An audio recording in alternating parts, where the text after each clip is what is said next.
તમારા બધાનો સામૂહિક પુણ્યનો ઉદય થયો એટલે તમે બધા સામૂહિક યાત્રા કરવા માટે આવ્યા। સામૂહિક યાત્રા અને સામૂહિક કરેલી આરાધનાનો ખૂબ જ મહત્વ હોય છે। કહેવાય છે ને, સામૂહિક કરેલું પાપ સામૂહિક રૂપે ઉદયમાં આવે છે। અને આ 2025 અને 2026માં આખી દુનિયાએ જોયું જ છે કે વારે ઘડીએ સામૂહિક પાપ ઉદયમાં આવે છે ને કેવી રીતના દુનિયામાં તહેસ નહેસ થઈ રહ્યું છે। ને તમારા બધાનું પુણ્ય કે તમને સામૂહિક પુણ્યનું ઉપાર્જન કરવાની આ તીર્થયાત્રાનું તમારું આયોજન ચાલી રહ્યું છે। આજે તમે બધા શ્રી વસતરમ પાર્શ્વનાથ પરમાત્માની યાત્રા માટે આવ્યા। આ પાર્શ્વનાથ પરમાત્મા પ્રતિમા કોણે ભરાવી? તો કયું? મહાવીર સ્વામીના જે પરમ ભક્ત કોણ? શ્રેણીક મહારાજા। પરમ ભક્ત શિષ્ય હોય તો ગૌતમ સ્વામીજી પરમ ભક્ત શ્રેણીક મહારાજા એવા જ શ્રી પાર્શ્વનાથ પરમાત્માના પરમ ભક્ત એટલે કે રાજા પ્રદેશી રાજાએ આ પ્રતિમા ભરાવી। પરમાત્માનો નિર્વાણ કલ્યાણ થયું અને થોડાક જ સમયમાં પ્રદેશી રાજાએ આ પ્રતિમા ભરાવી અને આ પ્રતિમાની અંજન સલાકા કરનાર કોણ? ઇન્દ્ર મહારાજા ક્યારે અંજન સલાકા ના કરી? કેસી ગણેશ। જેમ મહાવીર સ્વામીના પ્રથમ શિષ્ય ગૌતમ સ્વામીજી, એમ પાર્શ્વનાથ પરમાત્માના પ્રથમ ગણધર કેસી સ્વામી।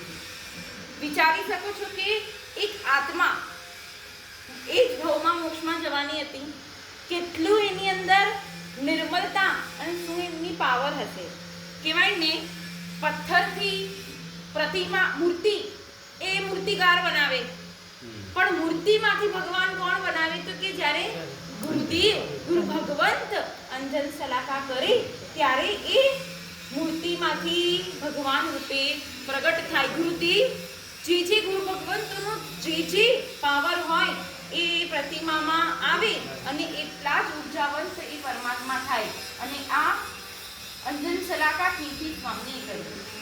અને કલ્પસૂત્રમાં વર્ણન આવે છે કે ભદ્રબાહુ સ્વામીજી મહારાજે 12 વર્ષ સુધી નેપાળમાં ધ્યાન સાધના કરી અને ત્યાં અવસદ્ર સ્તોત્ર રચાયું। તો કે ત્યાં જ ભદ્રબાહુ સ્વામીજી નેપાળમાં અવસદ્રમ સ્તોત્રની રચના કરી। તો 12 વર્ષ સુધી ભદ્રબાહુ સ્વામીજી જે પરમાત્માની સામે સાધના આરાધના કરી એ કોઈ બીજા પરમાત્મા નહીં, પણ આ જ અવસદ્રમ પાર્શ્વનાથ પરમાત્મા। સ્વપ્નના સંકેતોથી પરમાત્મા અહીંયા પધાર્યા અને આ ભૂમિ એટલે કે પરમાત્મા જ્યારે દીક્ષા લઈ લીધી હતી પાર્શ્વનાથ પરમાત્માએ, અને દીક્ષા પછી જે કેવલ જ્ઞાન, દીક્ષા અને કેવલ જ્ઞાનની વચ્ચેનો જો ટાઈમ હતો એ વખતે પરમાત્મા અહીંયા પધાર્યા હતા। શિવનાથ નદી કરીને નદી છે, લગભગ ભારતમાં બધી નદી સ્ત્રીલિંગ જ હશે, પણ આ એક જ નદી એવી છે કે જેનું નામ પુલ્લિંગ છે, શિવનાથ નદી। બાકી બધી તો નર્મદા, ગોદાવરી, કાવેરી બધી સ્ત્રીલિંગ જ હશે, પણ આ નદીનું નામ છે શિવનાથ નદી।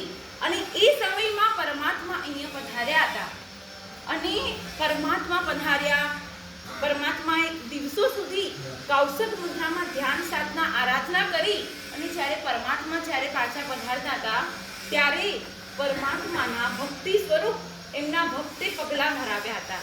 આપ બધાએ દર્શન કર્યા છે, પરમાત્માના દર્શન કર્યા। પરમાત્માની સામે જે મોટા પગલા છે, અત્યારે એને જ્યારે પ્રતિષ્ઠા થઈ ત્યારે એમનેમ જ હતા 2-4 વર્ષ સુધી, પણ એ વખતનો પથ્થર એટલે માર્બલ નહોતો, એકદમ પાક્કો પથ્થર નહોતો। જે પથ્થર મળ્યો હોય એ લોકલ પથ્થર હતો, તો એને બહુ વારે ઘડી પક્ષાળ કરવાથી એમાં નુકસાન થતું હતું, એટલે એની ઉપર સોનાનું ઓલું પતરું ચડાવી દેવામાં આવ્યું છે। પણ એ પગલિયાજી તો પરમાત્મા જ્યારે જીવિત હતા ત્યારના એ પગલિયાજી છે, તે કેટલા પ્રાચીન એ પગલિયાજી, અને પરમાત્મા પણ એટલા જ પ્રાચીન સ્વપ્નના સંકેતોથી પરમાત્મા અહીંયા પધાર્યા। તમારા સૌનું ખૂબ જ પુણ્ય છે। અહીંયા રોજ જ શ્રી વસતરમ પાર્શ્વનાથ પરમાત્માનો મહાઅભિષેક વર્તમાન સક્ર સ્તવ દ્વારા થાય છે, 9:15 વાગે થાય છે। અને ત્યારે તમે બધા અહીંયા રોકાવાના। આજે આ આરાધના કરશો, પછી રાત્રે ભક્તિ 7:15 વાગે ભક્તિમાં જશો અને કાલે સવારે લગભગ ભારતમાં ક્યાંય જોવા નહીં મળે એવું આ તીર્થમાં એક વસ્તુ છે કે વાસક્ષિક પૂજાનો ખૂબ જ મહત્વ છે. કોઈ પણ તીર્થમાં 108 વાર વાસક્ષિક પૂજા મંત્રોચ્ચાર સાથે નથી થતી, પણ અહીંયા જ્યારથી પરમ પૂજ્ય ગચ્છાધિપતિ ગુરુદેવ રાજેશ્વરીશ્વરજી મહારાજ સાહેબે પ્રતિષ્ઠા કરાવી આજ 31 વર્ષ પહેલા, જીર્ણોદ્ધાર પછી જીર્ણોદ્ધાર થયો તો પછી ગુરુદેવ જીર્ણોદ્ધાર કયો પરમાત્મા જ નેપાળથી મળ્યા હતા, પછી અહીંયા આવ્યા, પછી જે બધું બન્યું એ વખતે જે 95 માં પ્રતિષ્ઠા થઈ, પ્રતિષ્ઠાના દિવસથી આજ સુધી રોજ જ 108 વાર પરમાત્માની વાસક્ષિક પૂજા થાય. મંગલ કલ્યાણ આવાસ સંઘ પાસમ વંદામી મંગલ કલ્યાણ આવાસ. કાલે તમે બધા ત્યાં હશો જ. એની બોલી આજે રાત્રે ભક્તિમાં બોલાઈ જાય, બોલનારા બોલી તો બોલશે અને એ લોકો પૂજા કરશે, પણ તમે બધા પણ એ ભાવમાં સાથે જોડાવાનું છે. કારણ કે વાસક્ષિક પૂજાનું એટલું બધું મહત્વ છે ને કે જો અત્યારે કહીએ તો ટાઈમ ઘણો બધો જતો રહે, પણ ખૂબ જ મહત્વપૂર્ણ એ વિધાન વાસક્ષિકનું. અને અત્યારે તમે કરી રહ્યા છો સક્રસ્તવ મહાઅભિષેક. અભિષેક તો આપણે કરીએ પરમાત્માને, એટલે આપણી લેંગ્વેજમાં કહેવાય નવડાવીએ. આપણે પરમાત્માને સ્નાન કરાવીએ આપણે પરમાત્માને, પણ મેલ કોના દૂર થાય? ભગવાનના. ભગવાન મેલા છે નહીં, આપણા. કોઈ દિવસ એવું જોયું કે પડોશી નાઈ લઈને આપણે સાફ ફીલ કરીએ? નહીં. એ રહ્યું સંસારિક જગત અને આ રહ્યું આધ્યાત્મિક જગત.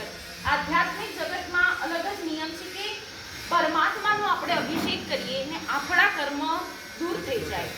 કોઈને કેટલો કળશ કરવા મળ્યો એ ઇમ્પોર્ટન્ટ નથી. આખો કળશ હતો, અડધો કળશ હતો કે આટલું જ હતું એ ઇમ્પોર્ટન્ટ નથી, પણ પરમાત્માનો અભિષેક કરવા મળ્યો એ ખૂબ જ મહત્વપૂર્ણ છે.